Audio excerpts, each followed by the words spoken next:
सही बुखारी हदीस नंबर 21।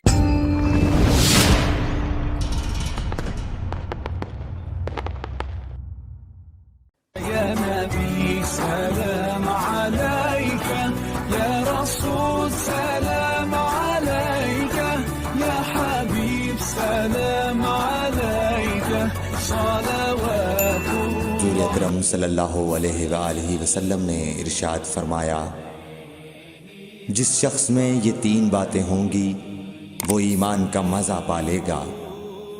एक ये कि वो शख्स जिसे अल्लाह और उसका रसूल इनके मासिवा से ज़्यादा अजीज़ हों, और दूसरे ये कि जो किसी बंदे से महज अल्लाह ही के लिए मोहब्बत करे, और तीसरी बात ये कि जिसे अल्लाह ने कुफ्र से निजात दी हो फिर दोबारा कुफ्र इख्तियार करने को वो ऐसा बुरा समझे जैसा आग में गिर जाने को बुरा जानता है।